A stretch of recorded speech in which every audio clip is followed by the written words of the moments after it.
welcome back to another episode of the Soma Sports Broadcast. I am Benny, and I'm here with Brandon, Phillip. And today, we got a big game, probably the biggest game of all year, just in any sport coming up. We got Super Bowl 59, where we have the Chiefs taking on the Eagles. And first off, let's see what some others from around the school and community think who is going to take Super Bowl 59.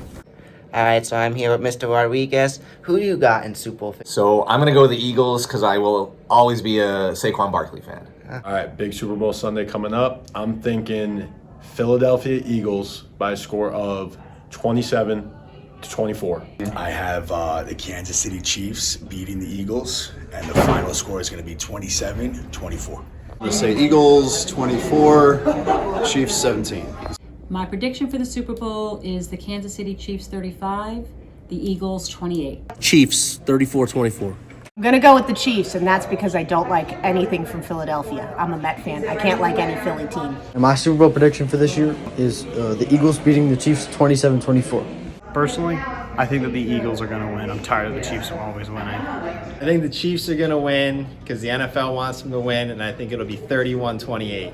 I dislike both teams intensely, but I'm going to go 30-27 Chiefs. I think the Chiefs are going to win Super Bowl 59. Chiefs win 32-27. I think the Chiefs are going to win. Kansas City Chiefs, final score 28-24. Chiefs win 28-14. I'm going Chiefs. Once the Bills are out, hoping for Mahomes to have a third. Seems like a good guy. I think the Eagles are going to win the Super Bowl. All right, so thank you everyone who participated in that. And now we're going to be predicting the Super Bowl. Phillip, do you want to get started off? Yeah, so for the Super Bowl, I do have the Eagles coming out on top, depending if the Chiefs can stop the run game. I have the Eagles coming out on top, 35-31. I have the opposite. I have the Chiefs winning 42-31. I think, unfortunately, the Chiefs are going to continue their dominant reign and get one more Super Bowl title. But I will be, myself, rooting for the Eagles. Yeah, definitely. I'll be rooting for the Eagles. However, the Chiefs are just too good, and they're good at winning close games. And I think there's only one way for the Eagles to win this game, and they have to pull ahead. What I see happening is I think Eagles are going to pull ahead in the beginning, but the Chiefs are going to catch up. It's going to be a high-scoring 14-17 at halftime. Then third quarter, we get some points. I think we're going to be tied at 30, and then the Chiefs are going to get their way and able to run out the clock to get in field goal range to win 33-30. That is my Super Bowl prediction. I have the Chiefs taking it. And now on to MVP. Who do you guys think for MVP? I have Saquon, depending on how, like, if the Eagles win. If the Chiefs win, I'm going to go Patrick Mahomes. But if the Eagles do win, which I'm hoping they do, then I'm going to go for Saquon. Yeah, unfortunately, based on my prediction, I think Patrick Mahomes is going to be the MVP this year. Yeah, I got to stick with my prediction, and as much as I hate to see it, it's going to be Patrick Mahomes who I see taking the MVP. And I don't think he plays the most amazing game, but I just think he does enough to win this MVP award. Also, maybe throw in Chris Jones in there as another name. So there's a lot of stuff that happens in the Super Bowl. I want to hear from each of you. What is one thing you see happening in the Super Bowl, one prediction? And I'll get started off with that. I think it's going to be that Saquon Barkley is going to get 2 rushing touchdowns, maybe even more. But I see Saquon having a good game, getting at least 2. I have Mahomes' interception against the Eagles' defense. Probably Cooper DeJean. I mean, that cornerback duo, those rookies are great rookies, great defense. I think he's going to throw an interception. And I have the Eagles to get 2 tush-push touchdowns. So let's go over some over-under. I'm probably going to go over rushing yards. I think Saquon Barkley is going to have over 114 rushing yards. He's a great running back, and I think if he just gets past Chris Jones, it's just a free field from there. Yeah, and I'll just throw in a prediction. I think I see Patrick Mahomes. I think and Jalen Hurts. I think they're both going to get under 250 yards of passing. I think this game is going to rely a bit more on the running, and I think also, just throw that out there, may see some defensive touchdowns as well.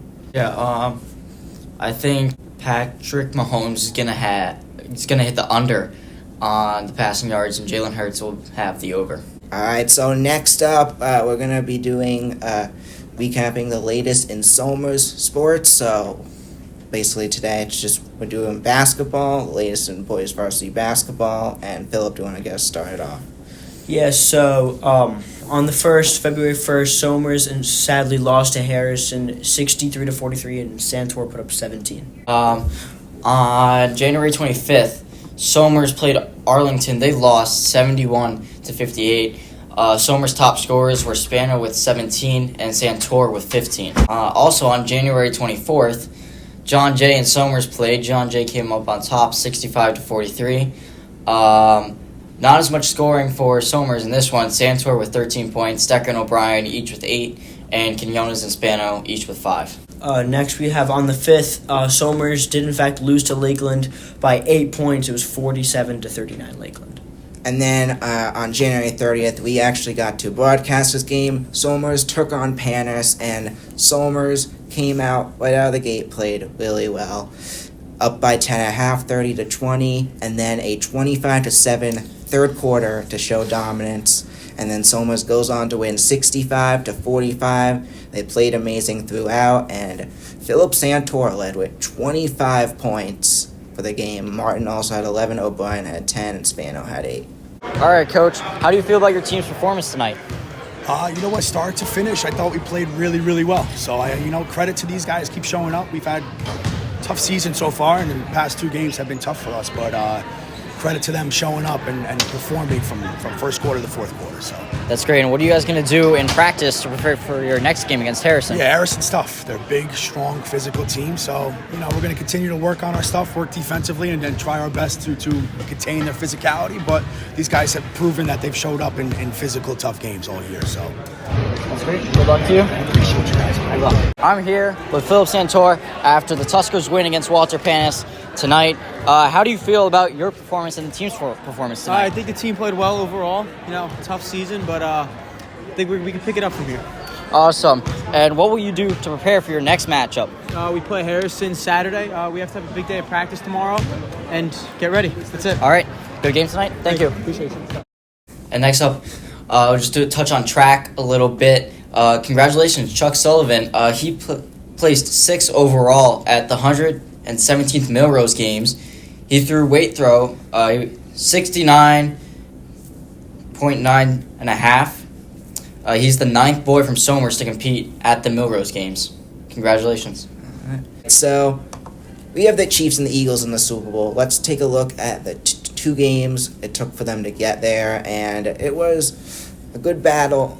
2 good games, but let's start off with the game which was a little less exciting.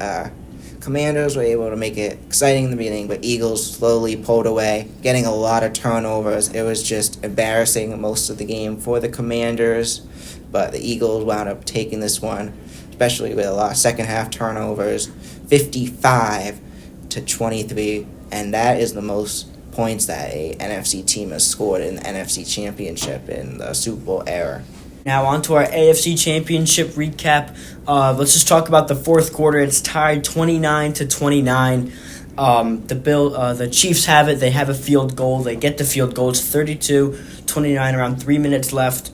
I think it was a pretty poor coaching job by the Bills, going for quick passes to Amari Cooper when it's like 3rd and down. But it's 4th and 5. Josh Allen just chucks a prayer to Dalton Kincaid, and he sadly cannot catch it. So the Bills unfortunately lose 32-29. So now let's get into some sport news. And first off, we have the Raiders hiring Pete Carroll, and this actually, funny enough, broke during our last episode when we were recording it. And Philip was predicting something like that for him to go to the Raiders. Philip, what are your thoughts? I think it was a great idea. That whole AFC West coaching, got Jim Harbaugh, you got the Andy Reid, and now you have Pete Carroll. And Sean Payton. I think that's just a great coaching staff overall. And Pete Carroll's also a really good head coach, leading to the Seahawks to the Super Bowl. But I don't think it was a great idea for the Raiders to hire him. And the Cowboys hired Ben Schottenheimer, which, Brandon, I wonder what you think about this. I think that could be interesting. Next few seasons, we'll see what he can do there. Hopefully, he can get the Cowboys to put their work in and maybe have a comeback season next year or in 2 years.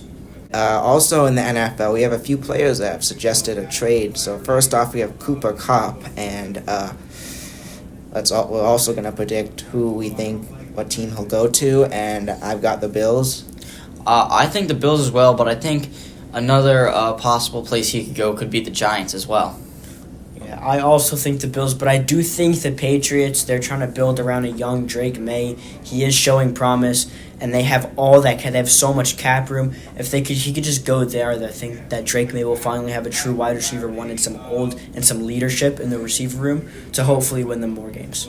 And the next player, probably the biggest one, one of the best players on defense, we have Myles Garrett, who's suggesting a trade after a 3-14 season that he had to deal with the Browns. And there's two teams I think he could very well go to. The Commanders already have shown interest, and after the season they had, they're only going to get better. And a player like Myles Garrett, I think, would fit great for the Commanders. Also, the Buccaneers. The Buccaneers have an amazing offense with Evans and Godwin. I think they're going to be a top team next year, but having Myles Garrett on that defense will just help the team do better on both sides. Yeah, I think it's going to be the Commanders that land him. Yeah, I think it could be the Bills. I mean, the Bills could really use some help on defense. They let up 32 to the Chiefs, but also the Commanders. The Commanders were able to get to the NFC Championship with just a rookie quarterback, going from the second overall pick all the way to the NFC Championship. Also, the Eagles could use him. I think that'd be a great addition to that squad. And maybe finally the Patriots. The Patriots have all that cap room, which I think if they're really trying to rebuild around such a young quarterback, I think could happen. So, as some of you may know, this past week was the NBA trade deadline, and there were a lot of moves. I'm just going to start off right on the top. The biggest move probably, this trade is up there with Babe Ruth going from the Red Sox to the Yankees. It's that big. Luka Doncic was traded to the Lakers for Anthony Davis, who's now and a side of fries basically. And I don't understand this trade at all. There were draft picks, a few other players not as good involved in the trade, but I don't understand. The Mavs were just going to go up, and I don't understand. Now the Lakers are going to become a dynasty again. Somehow the Lakers always wind up getting the best players, which it's a stunning trade, and I don't think it's fair at all. I think the Mavs get an F grade and Lakers get an A grade on the trade. Also included as part of the trade was the Jazz. So another big trade in the NBA was Kings, who sent Fox to the Spurs, a star player now on the Spurs, Wembanyama, and that should be interesting to see what happens there. The Bucks trade Chris Middleton to the Wizards for Kyle Kuzma. Brandon Ingram was traded from the Pelicans to the Raptors. Raptors not playing that good, I guess, trying to make a playoff push, not tank. And Marcus Smart, it's a shame to see this because I was happy he was doing good on the Grizzlies. He's been traded to the Wizards now, so yeah, Marcus Smart to the Wizards. All right, next up, as MLB players begin to report to spring training, some big moves here. Kyle Tucker's to the Cubs.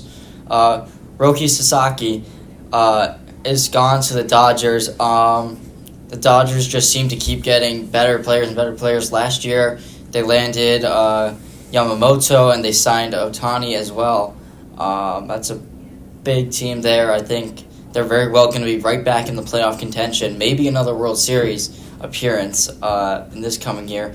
Pete Alonso to the Mets. Jack Flaherty to the Tigers. And Max Scherzer to the Blue Jays. That one I did not see coming. Now we're going to get back a little bit to the Super Bowl. Since it's Super Bowl week, let's just take a look back. I want to know from both of you, what is your favorite Super Bowl all time and why? I'll start. I think it could be the infamous 28-3 game, but I'm going to go with the Bengals-Rams. It was a really, really great game. Came down to the very last minute on a quick touchdown. Sadly, Joe Burrow lost in the Super Bowl, and he wasn't able, not too much playoff success since then, but I think Bengals-Rams was pretty good. I agree with Philip on that one. That's mine as well. I was looking through the past 10 Super Bowls, and that one really caught my eye. These two teams were evenly matched. Just made for a good game. I think there's two very good Super Bowls, and one of them being the 28-3 game best comeback of all time. Brady proving he's the best of all time. But that is not what I'm going with. I'm going with the Super Bowl that helped me love football, and that really was the spark that got me first into football. The next season I started following it. The Patriots vs. Seahawks Super Bowl 49, that Malcolm Butler interception to win it. Just something I'll never forget, and I think that is the best Super Bowl of all time, in my opinion, or favorite of all time, in my opinion. So next up is our NASCAR segment for this week, and I'm just going to be going over some off-season moves by teams signing a few drivers. I'll do some this week. I'll continue with more in our next episode coming out in a couple of weeks. And starting off with Stewart House Racing closing down. That made their four drivers available in free agency. So first we got Chase Briscoe, who decided signed to Joe Gibbs Racing, replacing Martin Truex Jr., who retired this past season. Truex is going to race in the 500, but retired from full-time, and Chase Briscoe is going to be replacing him in the number 19 car, and he's a good driver. You saw him. He was pretty good at the end of the season. He's only going to improve. Next up, we have Ryan Preece, who signed to RFK in the number 60 car. They added a third car this season, so he will be the first driver in drive number 60, joining Kozlowski and Buescher in that improving, pretty good team. Josh Berry took Harrison Burton's spot in the 21 of Wood Brothers Racing. I don't know if that may affect him. Berry may improve. Josh Berry taking Harrison Burton's spot. Interesting to see what happens there. And then Noah Gregson signs to Front Row Motorsports, but he'll be driving a new number for that team, a Stewart House Racing old number, number 4 now. And he'll join Todd Gilliland, who is now driving the number 34 instead of 38. And the 38 will be drove by Zane Smith. So that team is becoming a 3-car team as well. We also have Michael McDowell, who left Front Row this offseason, as you probably just figured out, and signed with Spire. Interesting move by him to drive the number 71 next year. In my opinion, I think he's going down. Michael McDowell become a good driver. I think other teams, better teams would want him, but he decided to sign with Spire, I think a bit earlier than he signed. They offered it to him before other offerings came open, and I guess he decided to go with Spire, and you can't really back out of that deal. Alright, so next up we're going to be recapping the 2024 NASCAR Clash at Bowman Gray, and an opening race of the year, way out of the gate, dominated by Chase Elliott taking qualifying, with Buescher getting second, a surprise there, and Reddick winning his heat and Hamlin winning his, so they made up the first 4 rows, and throughout the race, it was basically dominated by Elliott. Around 100 laps in, Hamlin and Reddick did pass Elliott to push Elliott back to third, but Elliott was able to battle back and dominate.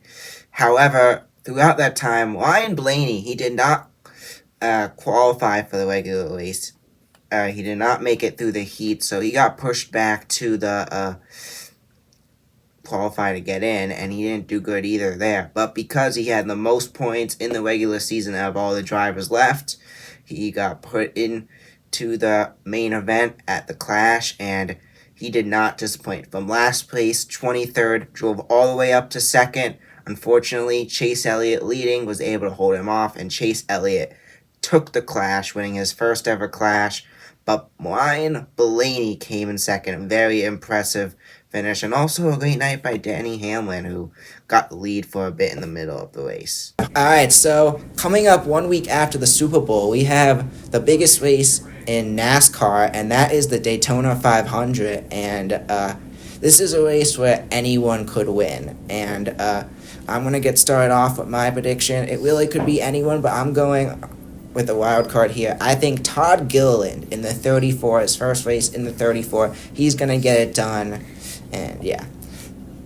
I got Logano, previously winning the Cup, and another possible winner could be Chase Elliott. Yeah, I also agree with Brandon. I do think Logano, but I really want Elliott to win. Alright, so next up, we're going to be discussing what team is better in the Super Bowl for each position. Getting started off, Who's better with QB, Philip? I mean, this is pretty obvious. I think it's Patrick Mahomes is miles better than Jalen Hurts. I've got Chiefs as well, Patrick Mahomes. Yeah, I gotta say Chiefs. Hurts is great, but he also has Saquon and much more weapons, and Mahomes plays probably better without all those weapons. It's gotta be Mahomes. Now for running back. Oh, that has to be Eagles with Saquon Barkley. Yeah, that has to. He was the Offense Player of the Year, I believe, if I'm correct. So, Yep. yeah. And, yeah, I gotta say, Eagles, just... Saquon's amazing. Probably one of the best that we've ever seen. Now we're on to the wide receivers. I do think it's going to be the Eagles. I love Xavier Worthy on the Chiefs, and I do want to see D-Hop win a Super Bowl. He's been with so many quarterbacks, but I feel like the Eagles have such a better receiving core. So as much as there's so many great receivers on the Chiefs, I just think a lot of them are like veterans past their prime. I just think the Eagles have better current receivers. A.J. Brown, Devontae Smith, just two amazing receivers. Yeah, the Chiefs' wide receiver core is not as strong. And then on to defense. I do have the Eagles on defense just because I love that rookie cornerback. I love those rookie cornerbacks. They're doing amazing right now. The defense on the Eagles have been showing up more and more and more, and I do think that they have a superior defense over the Chiefs. I've got the Chiefs defense. I think they've got star players everywhere all over the field on defense. So I think that's they're going to be better. They're going to outperform the Eagles Sunday night. And this is a tough one. This is really, they're both amazing defenses, but I think it's going to be the Chiefs. The Chiefs' defense always becomes better when they get, closer to the promised land, and they always have shown up in the Super Bowl, and I see them doing that again here. So next up, in honor of the Super Bowl, we're going to do some Super Bowl trivia. So ask these guys some questions, and let's see if Philip and Brandon and you guys in the live chat can get them right. So first question is, and we're only going to do 3 here today. What team has the most Super Bowl appearances? Is it A, the Steelers, B, the Patriots, C, the Cowboys, or D, the 49ers? A, the Steelers. I have a feeling and I believe that there's a second team. I believe the Steelers and Patriots are tied, right? Maybe. I think it's the Patriots with. I think they have 11. They won 6 and lost 5. Yeah, Philip nailed it. Yes, the Patriots, the most Super Bowl appearances at 11. 6-5 is their Super Bowl record. So next up, what team or teams, and we've done this question before, so this should be easy, has won the most Super Bowls? A, Patriots, B, Chiefs, C, Steelers, D, Cowboys, or E, Broncos? I think this is pretty obvious. It's the Patriots with 6. Yeah. There's 2, I believe. I think that I was getting this confused with the first one. I think the Steelers as well. Alright, so you're going Patriots, Steelers, and you're just going Patriots? Yeah, I'll just go Patriots. Correct. Brandon's correct. Philip gets half of it right. So yes, both the Patriots and Steelers have the most Super Bowl wins, tied at 6. Now, which team has the most Super Bowl losses? Is it A, the Cowboys, B, the Broncos, C, the Bills, or D, the Patriots? I know the Bills had that 4 losing streak in the Super Bowl, but I do think that the Patriots do have 5 losses and the Bills have 4, so I'm going to go with the Patriots. I think it's the Bills. I'm going to go with the Bills. Alright, should have said there are 2 teams in this, so I'll give you guys a chance to guess more. Guess one more. I'll just guess the Cowboys, I guess. I don't know. I'll go with Bills Patriots. So the correct answer is the Patriots and the Broncos. Oh. Alright, so next up, I'm going to be ranking the top 3 disappointments in the NBA this year. And I got 3 teams. At number 1, I got the 76ers. They've lost 7 in a row. It's just been bad out of the gate. And Embiid's been suspended, injured. He's only played 6 games or something like that. And for a team that has been great last few years, and I think he won the MVP in 2023. the 2022-2023 season. It's very disappointing for the 76ers and Embiid. Next up, we have the Timberwolves and how they looked last year. I know they lost Karl Anthony Towns, but they still, led by Anthony Edwards, are like one of the top teams, and it looks like they were hit a bit more by the loss of Karl Anthony Towns, and their record is only a little bit above 500. I was expecting them to be like in 1 or 2 seeds, so I think kind of a disappointment for them. And then my third disappointment is the Heat. The Heat, just a lot of things are going wrong. Jimmy Butler wants out. It's just a mess right now in Miami. They're around 500 as well. It's where they usually are, but there's a lot of stuff going on. I don't see this team going anywhere this year. And then I'm going to add another team in. Honorable mention, the Spurs. This was the Spurs year. Wembanyama's second year in the NBA. Maybe is it his prove-it year? It looks like the Spurs, they're able to win games, but still not as good as a lot of people thought they would be this year. So before we go, last night was the NFL honors, and I just want to know from each of you, what was the biggest surprise? Mine was comeback player of the year. Joe Burrow. He had a great comeback. I'm fine with it. It wasn't like too big of a thing for me, but I thought it was just personally. I thought it was going to be Damar Hamlin, as he had a great season after some previous issues a year or two ago. But Philip? I think it was Coach of the Year. I mean, I get why Kevin O'Connell got it, but I really feel that Dan Quinn should have got it. Led a team to 4-13, second pick in the draft, drafted Jaden Daniels, did some work around him, and now they got him all the way to the NFC Championship. Vikings, I do get it why he got it, but they also just got first rounded, and they also had stud wide receivers and all such a good team. Dan Quinn did more with less, so I thought that he should have got it. Yeah. And I got comeback player of the year. I don't even understand it. First off, I think Sam Darnold deserved it 100%. He showed the definition of comeback. His career was basically over. Came back, led the Vikings to 14 wins. Taking a look at Joe Burrow, I know he came back from an injury, but he didn't even, I know he had good stats, he didn't even lead his team to the playoffs, and he didn't even play amazing, and he played good, but didn't play amazing. As much as I love Joe Burrow, I really don't think he deserved this award. I think this was Sam Darnold's award, and if Sam Darnold doesn't get it, I think then at least Damar Hamlin should get it. And then just also watching last night's NFL honors, just my thoughts when seeing all the players up for it, I'm just thinking there's no way Joe Burrow's going to get it. He's the one I thought would get it the least, and I think that's just the biggest surprise, and surprise no one, I don't think, saw that coming. But yeah, so I want to thank everyone for watching. We are the Soma Sports Broadcasting Club. See you next week. He finds Wallace at the top, over to Salavarios. Trying to go to Vega, but stolen by Kai Meg. Over to O'Brien. O'Brien goes for the layup. No good, no foul. Finds Spano in the middle off the rebound. Spano, good for 2 points. What a play! And it eventually goes in by a Spano basket for the Tuskers. As there's not enough time left in the shot clock, the Somers Tuskers are going to take this one by 20, 65-45. And that is going to be the game.